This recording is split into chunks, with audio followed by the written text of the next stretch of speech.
চলে এসেছে মেগাস্টার সাকিব খানের ঈদ মুভি অন্তরাত্মা সিনেমার টিজার। হ্যাঁ, টিজারটা দেখে বোঝাই যাচ্ছে এই সিনেমাটা কিন্তু ঈদেই আসতে চলেছে, এই নিয়ে আর কোনো ডাউট রাখার দরকারই নেই। এটা টিজার কোনো ঘোষণা ছাড়াই হঠাৎই চলে এসেছে বলা যেতে পারে। এবং কালকে বেশ কিছু পোস্টার এসেছিল অন্তরাত্মা টিমের তরফ থেকে, যে ফটোগুলো আমরা প্রিভিয়াসলি পেয়েছিলাম মেগাস্টার সাকিব খানের সাথে দর্শনা বণিক, তারপর একটা সিন আছে মেগাস্টার সাকিব খান সিগারেট মুখে নিয়ে দাঁড়িয়েছে, এরকম বেশ কিছু ফটো কালকে ভাইরাল হয়েছিল, মানে কালকে পোস্টার এসেছিল সেই ফটোগুলো দিয়েই।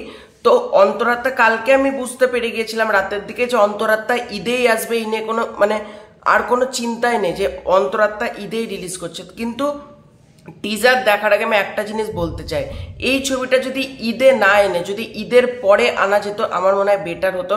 কারণ ঈদে কিন্তু বরবাদ রিলিজ করছে, আর একই ঈদে সাকিব ভার্সেস সাকিব, এই জিনিসটা কিন্তু বলা যেতে পারে না হলেই ভালো হতো। হ্যাঁ, এটা বেশ কয়েক বছর আগে এরকমই হয়েছে, মেগাস্টার সাকিব খানের একই ঈদে 3-4টে মুভিও রিলিজ করেছে। কিন্তু এটা তো 2025 সাল, বরবাদটা রিলিজ করছে, বরবাদ ম্যাসিভ রিলিজ হওয়া দরকার ছিল, অন্তরাত্মা রিলিজ করে কিছু তো হল তো নেবে, মানে বরবাদের শো তো কিছু কমবে।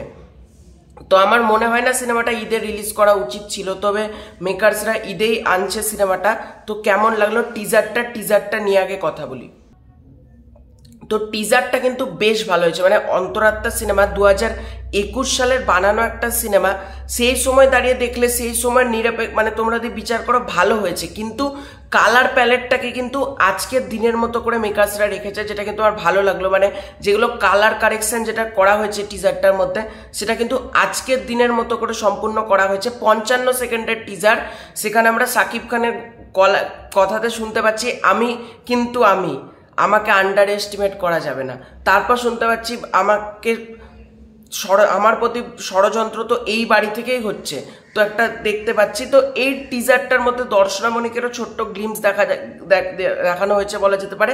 তো এই টিজারটা কিন্তু ভালো হয়েছে, ঠিক আছে। 55 সেকেন্ডের যে টিজারটা কাট হয়েছে, একটা সাকিব খান একবার গাড়ি থেকে নামলো মুখে সিগারেটাতে, ওই লুকটা কিন্তু সেই সময় বেশ জনপ্রিয় হয়েছিল বলা যেতে পারে। যখন অন্তরাত্মা সিনেমাটা 2021 সালের দিকে সাকিব খান মুখে সিগারেট ধরে আছে, ওই ফটোটা কিন্তু প্রচন্ড পরিমাণে ভাইরাল হয়েছিল বলা যেতে পারে।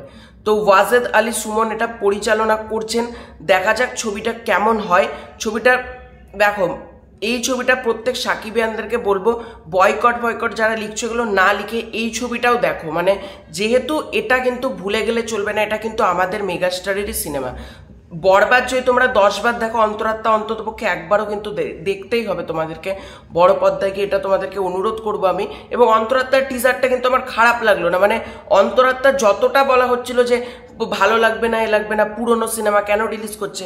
হ্যাঁ, রিলিজ করে একদিক দিয়ে তো ভুল করছে, আমি আমার মতে পরে রিলিজ করেন, কিন্তু টিজারটা কিন্তু খারাপ লাগলো না, টিজারটা বেশ ভালো লাগলো।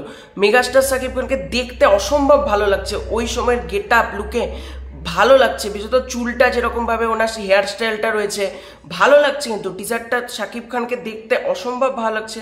এই টিজারটার কাটিংও ভালো হয়েছে, গল্প সম্পর্কে সেরকম কিছু মানে বোঝাও যাচ্ছে না। টিজারটা এক কথায় ভালো হয়েছে বলা যেতে পারে। এবার দেখা যাক ঈদে বরবাদ ভার্সেস এই যে অন্তরাত্মা, এই দুটো সিনেমার ক্ল্যাশটা কতটা জমজমাট হয় বলা যেতে পারে। অবভিয়াসলি বরবাদ অনেক এগিয়ে থাকবে, কিন্তু তারপর অন্তরাত্মা, দাগি, এই ছবির ভিড়ে কোনটা এগায় সেটা একটা দেখার ব্যাপার থাকবে।